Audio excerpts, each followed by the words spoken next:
네, 오늘 아침마당 시간은요. 2004년도에 엘 베델 교회를 개척하시고 지금까지 가든그로브에서 18년째 롤러코스터 같은 목회를 하고 계시다는 김성신 목사님 이 자리에 게스트로 모셨습니다. 인사 나눠보겠습니다. 안녕하세요. 네, 안녕하세요. 오렌지 카운티 가든그로브에 위치한 엘 베델 교회를 섬기는 김성신 목사입니다. 네, 반갑습니다. 네, 목사님 오시자마자 수험생 같은 느낌이에요. 너무 떨려요. 이렇게 말씀해 주셨는데 네, 저랑 30분 동안 정말 오늘 인터뷰 나눠야 될 이야기들을 다 나눴잖아요. 네, 좀 긴장이 많이 풀리셨나요? 네, 좀, 네, 네, 목사님 참 독특하다고 제가 무엇보다 느꼈던 것이 네, 우리 김성신 목사님이 아내이시면서 목사님이시고 네, 남편 되시는 분이 네, 장로님이시잖아요. 네, 네, 그래서 얼뜻 보면 반대가 네, 익숙한데 또 다른 경우예요. 네, 네, 그렇죠? 네. 저희 남편은 그 원래 외주하는 걸 기쁘게 여기시는 것 같아요. 외조의 네. 은사가 있으시다고 안 그래도 아까 외주의 칭찬해 은사가 주셨잖아요. 있으셔서 제가 나가서 활동하는 것을 자기가 활동하는 것보다 더 기뻐하면서 네. 도와주는 아주 좋으신 분이에요. 네. 네. 목사님 오늘 저희 제목이요. 엘 베델 교회의 재탄생이라는 제목이에요. 네, 네. 저도 질문으로 이제 미리 드린 적이 있지만 네. 재탄생이라는 단어를 네. 목사님께서 아까 이렇게 네. 만들어 주셨잖아요. 네, 네. 어떻게 재탄생하게 됐는지 네. 그 스토리가 먼저 궁금하거든요. 네. 제가 2004년도에 가든그로브에서 교회를 개척했는데 그때 개척 당시에 이제 오셨던 성도님들이 네. 2014년도에 멀리 이사를 가셔야 된다고 하면서 교회를 떠나셨어요. 10년 만에. 네. 그래서 교회를 떠나시면서 저에게는 엄청난 힘든 상처가 됐고 많은 힘을 잃었었죠. 그래서 그 14년 이후에 얼마 전까지 저는 정말로 그 교회를 포기하지 않으려고 굉장히 많은 어려움 속에서도 오직 기도로 견디고 왔습니다. 그런데 10년 만에 거의 햇수로 10년 그러니까 2014년도에 떠나셨는데 올해 10월 달쯤 네. 그때 이제 그 떠나셨던 가족 중에서 권사님께서 그때가 80대셨는데 지금은 92세가 되셨더라고요. 92세 권사님. 네. 와. 92세 되신 권사님께서 얼마 전에 그 돌아가실 뻔 하셨다 그래요. 네. 돌아가실 뻔 하셨다가 다시 이제 소생을 하셨대요. 그리고 나니까 이렇게 돌아보니까 내가 김성신 목사를 한번 봤으면 좋겠다 그런 생각이 들으셔서 전화번호를 찾으시는데 그동안 전화를 여러 번 바뀌셨기 때문에 제 전화번호가 입력이 없더래요. 그래서 사방으로 이렇게 찾아봤는데 없어서 10년 전에 저희가 교회가 이제 카렌다를 만든 게 있었거든요. 네. 근데 그 카렌다를 이분이 다 이렇게 오려가지고 전화번호 있는 카렌다 그 부분만 가지고 계셨더라고요. 그래서 당신의 소지품을 다 찾아가지고 거기에서 그 소지품에 있는 전화를 이제 걸어보면서 네. 우리가 그때 떠나서 아마 우리를 미워해서 전화를 안 받을 수도 있어. 그 당신을 밝히면. 그래서 굉장히 조심스럽게 전화를 하셨다는 거예요. 근데 제가 협심증을 앓고 있어요. 2014년 이후에 제가 협심증이 자주 오는데 그날도 새벽부터 그 협심증을 아주 심하게 제가 앓고 있으면서 새벽에 시작되는데 오후 4시까지 제가 움직일 수가 없었어요. 근데 4시쯤에서 이제 전화가 오는데 제가 전혀 모르는 번호예요. 근데 받을까 말까 그리고 몸도 불편하니까 망설이다가 혹시 제가 이제 한의사니까 한의를 그 침수를 치료받으려고 전화하시는 분인지도 몰라 그러고 이제 전화를 받았어요.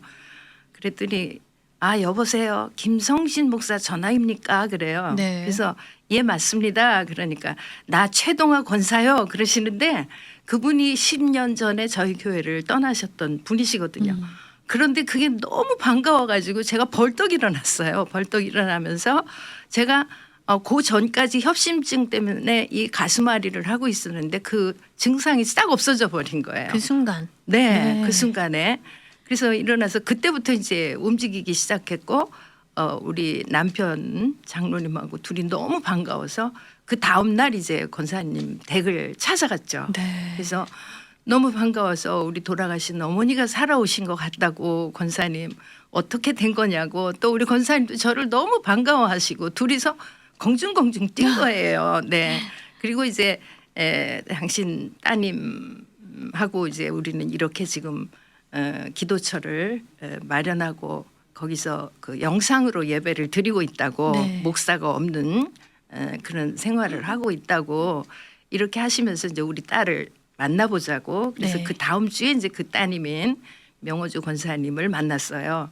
근데 이제 그 기도처를 저를 데리고 가서 보여주시는데 아 교회가 너무 아름답게 잘 이렇게 꾸며놨어요. 기도처라고 하지만 네. 그래서 아 여기서 우리가 같이 함께 기도를 했으면 예배를 같이 드렸으면 너무 좋겠다 그러니까 여기 지금 목사도 없고 이름도 없고 이렇게 하니까 목사님 우리 어머니가 이렇게 어렵사리 찾았고 좋아하시니까 우리 같이 옛날 엘베델 교회를 다시 이어가지고 여기서 교회를 하면 어떨까 이런 이야기를 해서 기도 없이 하는 일은 망하니까 우리 기도해보자. 그리고 이제 다음 주에 네. 그분들이 계속 금요일마다 찬양하면서 기도를 했기에 제가 가서 금요일 날 찬양 기도회를 참석을 하고 인도를 하고 그리고 이제 엘베델 교회를 여기서 다시 시작하자. 이렇게 하시면서 이제 그분께서 그 따님께서 교회 간판도 새로 다 세우고 네. 교회로 다 표시로 하고 이렇게 해서 이제 지금부터 엘베델 교회가 다시 여기서 새롭게 시작한다. 엘베델 교회는 재탄생한 것이다. 우리 최동화 권사님이 돌아가실 뻔했는데 하나님이 살려주셨고 또 그 많은 사람들 중에서 나를 다시 찾게 하셨고 또 이곳으로 인도해서 우리가 함께 예배를 드리게 하시면서 엘베델의 이름을 부르게 하셨기 때문에 네. 엘베델은 야곱이 다시 잃어버렸던 하나님을 찾아서 베델로 올라와서 단을 쌓고 엘베델이라고 불렀을 때 이스라엘이 되고 복을 내려주신 이름이 엘베델이기 때문에 우리 교회는 그런 취지에서 엘베델로 이름을 했기 때문에 엘베델의 역사를 하나님은 어제나 오늘이나 영원토록 동일하시기 때문에 그것을 잊지 않으시고 엘베델 교회를 다시 재탄생시키셨다. 할렐루야. 그래서 오늘 이 재탄생의 은혜를 이제 하나님이 인도하셔서 이 자리에서 증거하게 하시니까 하나님께 영광을 돌리면서 무한 감사를 드립니다. 네, 정말 재탄생이라는 단어가 네. 제격이네요. 네. 네. 떠났던 그 권사님 가정과 다시 네. 재회를 하면서 네. 이제 엘베델 교회가 다시 네. 새롭게 네. 재탄생이 되게 된 건데요. 네. 오늘 아침에도 그 92세 되시는 네. 권사님이 네. 전화 주셨다고요. 어머님 같아요. 그래서 아침에 새벽에 제가 이제 준비를 하는데 전화를 주셨어요. 그래서 네 권사님 왜요? 그러니까 오늘 잘하소 경상도 분이신데 네. 오늘 잘하소 떨지 말고 잘하소. 그래서 내가 아침에도 기도했다고 이렇게 하시면서 응원을 막 해주셨어요. 네. 그래서 제가 아주 힘이 나요. 꼭 시험 보러 가는 수험생 같은 고3 기분이 수험생 같은 들어서. 느낌. 네, 네. 네. 제가 너무 감사드려요. 네. 목사님 근데 43년째 이제 네. 하나님과 동고동락을 하고 계신데요. 네, 네. 43년 전에는 불교 신자셨다고요. 네, 네, 네. 저는 그 저희 어머니 친정 어머니의 영향을 받아서 저희 집은 그 샤머니즘에 가까운 불교였어요. 그래서 그 우리가 어렸을 때 학교 다니면은 그 학적부 이렇게 쓰는 거기에 뭐 종교가 뭐냐 그러면은 저는 불교가 뭔지도 모르고 기독교가 뭔지도 모르고 항상 불교라고 썼어요. 그리고 이제 그 어머니의 영향을 받아서 불교에 가까운 그런 신앙관을 가지고 있었죠. 네. 그런데 이제 제가 30세 되던 해에 저는 그 기독교에 대한 반감을 가지고 있었어요. 항상. 왜냐하면 네. 어머니의 영향력으로 제가 다른 종교를 이렇게 가지게 되면 그 풍파가 일어난다는 그래서 저 때문에 어떤 망하는 일이 일어난다는 그런 걸 늘 심어 주셨기 때문에 네. 저는 종교를 바꾸면 큰일 나는 줄 알았어요. 그래서 그 옆에서 뭐 주변에서 왜 교회를 가자 그러면 절대 저는 외면을 했고 또 이렇게 그때 보면은 그 이렇게 그 교회를 다니는 분들은 그 제가 어렸을 때 보면은 까만 치마에 흰 저고리 이렇게 입고 네. 뭐 가방 들고 그 머리는 착 붙여서 이렇게 묶고 그리고 이제 목소리는 걸걸걸걸하고 인상은 보면 항상 이렇게 인상을 항상 쓰고 다니는 것 같은 그런 분위기가 저는 참 싫었어요. 그래서 저는 그 기독교라는 거를 이렇게 접하거나 관심을 가져본 적이 없어요. 네. 근데 어느 날 제가 이제 그 시장에 뭐 물건을 사러 갔는데 그 물건 사러 들어간 집에 여기에다가 이제 명찰을 어떤 분들이 두 개를 달고 있는 똑같은 명찰을 달았어요. 그래서 이상하다 그러고 이러고 들여다 보니까 나는 찾았네 새 생명 예수라는 명찰을 달았더라고요. 네. 그래서 이게 뭔데 똑같이 달았어요. 그러니까 아 이거 예수 믿으라고요 이러더라고요. 그러니까 그 예수 믿으라는 소리에 제가 외면을 하고 그냥 나와버렸거든요. 그런데 이제 집에 이제 물건을 사가지고 갔는데 집에 들어가서 현관문을 이렇게 여는데 무슨 이 문서지 전도지가 이렇게 뚝 떨어지는 거예요. 네. 그래서 이렇게 들고 살펴보니까 나는 찾았네 새 생명 예수 여의도 광장에서 민족복음화 대성회를 하는 1980년도 1980년도. 네, 1980년도.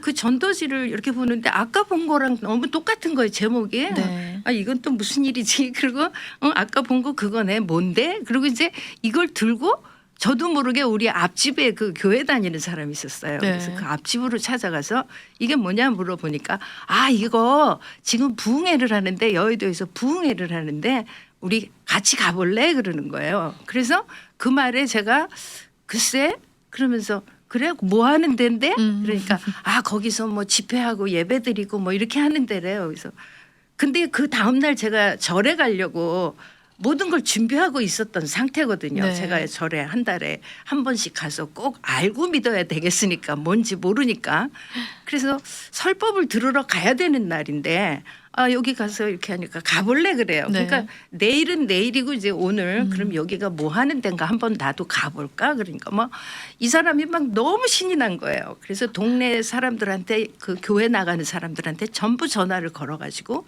한 7명인가 8명이 여의도 광장에 그날이 금요일이었거든요. 1900. 근데 기독교를 안 좋아하셨는데 어떻게 갑자기 하루아침에 그러니까 그게 제 마음이 갈 아니에요. 생기셨을까요? 제 마음이 아니고 네. 나는 찾았네 새 생명 예수 명찰을 보고 집에 가니까 똑같은 전도지가 있고 이걸 보니까 관심이 생겨가지고 앞집으로 가서 이제 물어보니까 이 사람이 이때다 싶은 거예요. 그러니까 아마 몰라도 그분은 저를 위해서 계속 기도를 했었을 것 그러게요. 같아요. 네. 그래서 그날 여의도 광장에 갔는데 제가 그냥 불을 받아버린 거예요. 그날. 네. 그래서 막 그때부터 제 머릿속에 막 영상이 돌아가는 것처럼 제가 어렸을 때부터 지금까지 지은 죄 저는 굉장히 철저한 성격이거든요. 네. 그래서 죄라는 것은 짓고 살지 않는 아주 그런 사람인 줄로 제가 착각하고 있었는데 제가 죄가 너무나 많은 거예요. 그래서 그때가 아마 밤 10시쯤 되었을 텐데 새벽 4시까지 그냥 회개한 거예요. 눈물을 펑펑 흘리면서 근데 어렴풋이 동해물과 백두산이가 들려오면서 제가 제 정신이 돌아온 거예요. 그 순간부터 세상이 달라졌어요. 제가 달라졌는데 세상이 달라졌더라고요. 그래서 그때부터 이제 저는 전도자가 된 거죠. 네. 전도자가 그날 된 성령의 불을 받으셨네요. 성령의 불을 뜨겁게 받아가지고 제가 얼마나 뜨겁게 받았는지 막 주먹으로 막 그 시멘트 바닥을 너무 때리면서 울면서 기도해가지고 네. 막 여기가 시뻘개졌고 눈물을 얼마나 많이 흘렸는지 몰라요. 그래서 그때 거듭났죠 제가. 네, 네. 거듭나고 그때부터 제가 이제 지옥 생활을 마무리하고 천국 생활을 시작하면서 이 천국을 향해 가다가 내가 죽어도 원이 없다라는 거예요.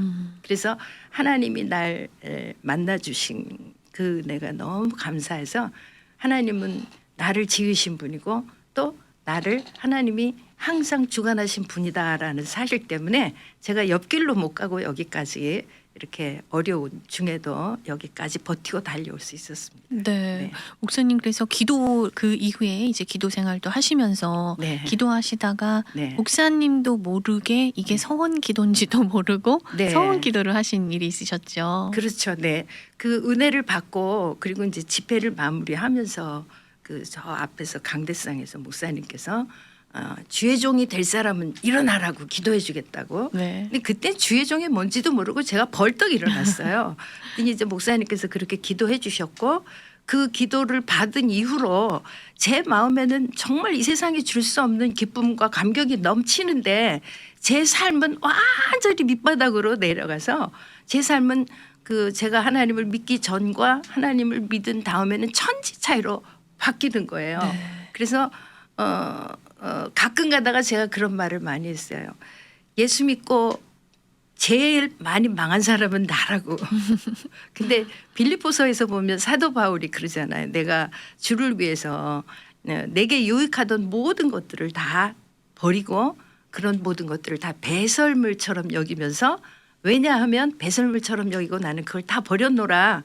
왜냐하면 예수 그리스도를 아는 지식이 가장 고상함을 인해서 제가 인생 그 인생의 생활하는 것은 상당히 고달프고 어려워졌지만은 제 안에 예수 그리스도가 계시다는 그 사실이 정말로 너무 고상해서 어떤 무엇과도 바꿀 수가 없어서 내가 오늘 죽어도 나는 예수님 그리고 죽을 거야 이렇게 하면서 이제 여기까지 달려오게 됐습니다. 네. 그래서 제가 이 이민 생활에서도 너무 힘든 이민 생활에서도 제가 교회 없이는 버틸 수가 없을 것 같아서 교회를 개척하게 됐습니다. 네. 목사님 원래는 이제 한의사 라이센스를 네. 이제 취득하셔서 네. 한의사이시잖아요. 네, 제가 한 30여 년 전에 네네. 30여 년 전에 그 방글라데시를 선교 여행을 다녀온 적이 있어요. 근데 거기 가니까 환경이 정말로 열악해요. 그리고 정말 그 제가 볼리비아를 갔었는데 네. 볼리비아에서 그 돼지를 기르는 막사를 그 보여주셨어요. 그런데 전부 초현대식으로 돼 있어가지고 돼지 막사가 이렇게 사람이 사는 환경보다도 더 깨끗하더라고요. 그런데 방글라데시는 가니까 병원이라고 갔는데 저 볼리비아에서 본 그 돼지 막사보다도 훨씬 열악한 거예요. 근데 그때 제가 내가 결혼을 하지 않았었으면 이런 데 와서 선교를 하고 아마 살았을 것 같다 그런 생각이 들면서 그럼 나 같은 사람이 이런 데 와서 선교사 생활을 하려고 그러면 가진 것도 없고 능력도 없고 뭐 제가 가지고 있는 게 하나도 없는데 기회가 돼서 이 한의사 제안을 받았을 때에 네. 내가 그런 곳으로 선교를 만약에 갈 기회가 된다고 하면 굉장히 한의사나 한방의학이 굉장히 유용하게 활용이 될 수 있을 것 같다. 그래서 기회가 돼서 이제 제가 사우스베일러 한의대를 입학하게 됐고 그래서 사우스베일러 한의대를 입학한 후에 제가 그 한방을 공부하다 보니까 네. 그 성경하고 위배되는 게 굉장히 많은 것 같아요. 그래서 성경을 펴놓고 네. 학교를 8시까지 가야 되는데 4시에 일어나서 성경을 펴놓고 주석책을 펴놓고 제가 기도하면서 어저께 배운 것과 지금 그러니까 한의학은 동양 철학이 이렇게 가미된 거잖아요. 그렇죠. 그래서 그것과 성경을 비교해 보니까 완전히 이렇게 배교되는 것 같은데 또 자세히 들여다 보니까 이 동양 철학이라는 것이 바탕이 그 성경에서 꺼내온 거더라고요. 그래서 성경에 보면 동양 그 한방에서 말하는 뭐 그 기가 돌아간다든가 뭐 오장육부가 어떻게 됐다든가 뭐 하여튼 신묘막측하게 하나님이 지으신 그 인체 네. 뭐 이게 뭐 소우주에 비교되고 뭐 이렇게 하는데 그걸 하나하나 놓고 이렇게 하다 보니까 이게 다 성경에서 나온 거다. 그래서 이제 열심히 하기 시작을 했는데 네. 또 제가 한의사 공부를 하면서 3년을 공부를 해야 되는데 석 달 만에 제가 아들 하나 딸 하나가 있는데 우리 아들이 그 암이 발병을 했어요. 그 임파선 암 말기. 네. 그래서 25%밖에 살 수가 없대요. 그래서 제가 한의를 그만두려고 했어요. 그래서 이제 우리 아들을 키모테라피 날마다 받으러 다니고 이렇게 하면서 제가 그러면 내가 공부를 그만둬야 되겠다. 네. 그랬더니 우리 아들이 엄마 가서 공부하고 오는 동안에 내가 참을 수 있어. 그러니까 그냥 학교 그만두지 말어. 그래서 제가 학교 가서 이제 교수님들을 다 만나서 네. 이만해서 제가 학교 수업을 많이 빠질 텐데 저를 그만두지 말게 좀 도와주세요. 그랬더니 어떤 교수님들이 흔쾌히 이제 대답을 해주셔서 그럼 출석만 열심히 출석부 와서 출석 체크하고 가고 네. 시험 보러 와서 시험지에 이름만 써서라도 내라고. 그래서 이제 유지가 됐어요. 그래서 뭐 거의 그리고 났는데 그 교수님들을 찾아다니면서 지금까지 배워오면서 암도 한 방에서 고칠 수 있고 그리고 약으로도 고칠 수 있고 이런 거 가르치시지 않았느냐. 그러니까 저에게 좀 가르쳐 주세요. 그랬더니 이제 어떤 그 약을 그 가르치는 교수님은 약재를 추천해 주셨고 네. 침을 가르치시는 분은 또 침을 또 알려주셨고 그리고 이제 뜸이라는 게 있어요. 쑥뜸. 네. 쑥뜸을 하시는 분이 이제 그때 마침 한국에서 막 들어왔어요. 그분이 이제 그걸 가르쳐 주셨고 그래서 이런 것들을 다 활용하면서 한편으로는 키모테라피를 받고 이렇게 하면서 이제 그 했는데 네. 동시에. 네. 네, 6개월 만에 이 아들이 완쾌가 됐어요. 할렐루야. 와. 네. 근데 6개월 만에 이제 완쾌가 된 것은 그런 걸 다 연합을 해서 제가 이제 치료하는데 어느 날 네. 아들애가 그러더라고요. 엄마 나 계란 볶음밥 먹고 싶고 고기 먹고 싶어. 그래서 그때 이제 25%밖에 살 수 없다 그러니까 네. 이 아들이 이렇게 하다가 만약에 하나님이 데려가시면 이 아들이 이 땅에서 계란 볶음밥 먹고 싶고 고기 먹고 싶은 거 못 먹고 가면 한이 될 것 같더라고요. 네. 그래서 제가 에휴 모르겠다 그러고 제가 그걸 해줬는데 네. 이 아이가 평소보다도 많이 먹더라고요. 네. 많이 먹더니 그냥 잠이 들어버린 거예요. 그래서 3일을 꼬박 자는데 제가 가서 코를 대보고 심장을 만져보고 숨소리는 들리고 이렇게 심장은 뛰고 있고 네. 그래서 얘가 아직 살아있는 건 분명한데 그리고 나서 3일을 꼬박 자더니 3일 만에 뿌시시 일어나는데 뭐 얼굴이 퉁퉁 부었어요. 근데 임파선암이기 때문에 네. 임파절이 네. 이렇게 툭툭 불어나가지고 굉장히 커가지고 정말 흉측한 괴물처럼 보였었거든요. 네. 그런데 그 아이의 그것이 싹 없어진 거예요. 가라앉았네요. 네, 네. 3일 동안. 그래서 암에는 계란이나 뭐 고기나 이런 것은 절대 금지 사항이거든요. 네. 그런데 그걸 먹고 싶다 그러는데 그걸 줬는데 이제 큰일 났다 이제 이렇게 생각을 했는데 오히려 그걸 먹고 잠을 푹 자더니 3일 만에 깨어나더니 얘가 싹 나버린 거예요. 아멘 할렐루야. 와. 그래서 이제 병원에 가니까 그 주치의가 네. 하는 말씀이 너 무슨 다른 약 먹었니? 그런 거예요. 놀랬겠어요. 네, 의사도. 놀랐어요. 네. 그래서 그 이후로 이 아들이 지금 현재 아주 건강해요. 네, 그때가 그 아드님이 몇 살? 25살. 굉장히 젊을 때였네요. 네, 지금은 46살. 네. 지금은 건강하신 네, 거죠. 그래서 이제 네. 제가 한의사가 정말 그 볼리비아나 이런 데 가서 제가 사용을 하려고 네. 그렇게 했는데 오히려 이제 저희 아들을 통해서 임상 실험을 거치게 하고 와. 그래서 이제 한의사 라이센스를 이제 따게 됐는데 네. 한의사 라이센스를 따고 이제 볼리비아에서 저를 초청을 해서 갔는데 네. 갔을 때와 제가 거기 오라고 할 때와 제가 갔을 때가 상황이 많이 다르더라고요.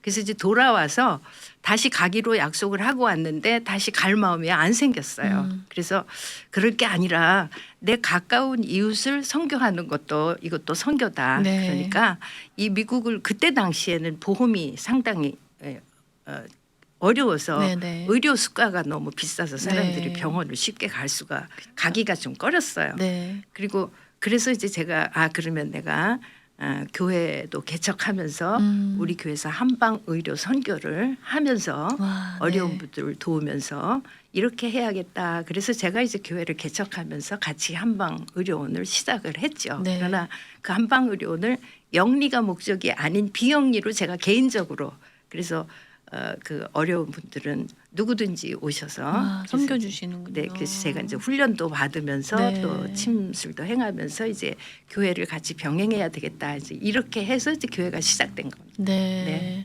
네. 네, 이제 한의학을 공부를 하셨으니까 네. 또 환자분들 치료도 해주시면서 기도도 해주시면서 네. 영육간의 네. 모든 영혼들을 살릴 수 있는 네. 그 키를 다 갖고 계실 것 같아요. 제가 이제 그런 것을 희망을 하면서 네. 교회를 개척을 했는데 시작을 하고 보니까 제가 생각했던 것과는 현실이 너무 달라요. 그래서 이제 그 제가 그 순수한 목적으로 시작을 했는데 네. 순수하게 받아들이시는 분들이 별로 없더라고요. 아, 그래서 이제 그런 데서 제가 자꾸만 이제 좌절하고 넘어지고 실망하고 이렇게 하면서 이제 나중에는 교회로만 치중을 했죠. 네. 교회로만 치중을 하면서 했는데 10년 만에 이제 그분들이 떠나면서 이제 제가 깊은 상처를 받으면서 네. 그렇게 하면서 제가 정말 롤러코스터와 같은 네. 예, 교회 생활을 했습니다. 네. 네, 정말 개척교회를 네. 하시는 우리 네. 목회자분들은 다 공감하시겠지만 한 네. 가정이 네. 이렇게 네. 왔다가 빠져나가는 네. 그 빈자리가 네. 굉장히 크게 느껴지잖아요. 네. 네. 아마 네. 같은 심정이셨을 것 같다는 생각이 들고요. 네. 이렇게 이야기를 나누다 보니까 벌써 시간이 네. 30분이 이제 가고 있는데요. 네. 저는 무엇보다 오늘 네. 목사님 모시게 된 게 너무 감사하고 기뻤던 네. 것이 목사님이 네. 10번째 네. 40일 철야 기도를 네. 마무리하는 그날 네. 출연 네. 섭외 네. 연락을 받으셨잖아요. 제가 네. 네. 홍성희 목사님에게 네. 주변에 귀한 보석 같은 네. 게스트분 좀 소개해 주세요. 네. 라고 했거든요. 네. 근데 그게 네. 바로 목사님이셨어요. 감사합니다. 제가 이제 40일씩 쭉 연장을 해서 내일이면은 400일이 되는 날인데 네. 오늘 399일째 제가 이제 저 보통 밤 10시면 성경을 펴놓고 성경을 읽으면서 이제 기도하는 마음으로 12시 자정 기도를 하거든요. 근데 10시 45분이었어요. 네. 네, 10시 45분인데 그때 이제 그 홍성희 목사님이 카톡을 보내셔서 네. 제가 단숨에 나는 아니에요. 나는 처음엔 못해요. 거절. 네네네. 네. 그래서 이제 거절을 했는데 금방 마음으로부터 하나님께서 너 또 불순종하냐 이런 마음을 주시더라고요. 네. 그래서 다시 홍성희 목사님께 제가 순종할게요 이렇게 해서 나오게 됐습니다. 네. 네. 오늘 나와주셔서 정말 귀한 이야기 다 네. 해주시지는 못했지만 네, 네, 네. 또 이어서 네. 기회가 된다면 한 번 더 모시고 싶고요. 오늘 이렇게 나와주신 소감 어떠셨는지 한번 여쭙고 싶어요. 네, 제가 처음에는 망설였고 거절을 했는데 지금 이 순간에는 너무 감사하고 기쁨이 네. 넘칩니다. 네, 그래서 불순종할 때는 우리가 불안하지만 네. 하나님께 순종하고 나왔더니 엄청난 은혜를 주셔서 지금은 너무 기쁘고 감사하고 정말 행복이 넘치고 있습니다. 네. 네, 감사합니다. 네. 불러주셔서. 목사님 오늘 아침 일찍 네. 이렇게 자리해 주셔서 네. 감사드리고요. 네. 앞으로도 베델교회 네. 목회 네. 잘 하실 수 있게 네. 함께 소원하고 기도하겠습니다. 네, 감사합니다. 감사합니다. 네. 미주 복음 방송은 예수님만 전해요.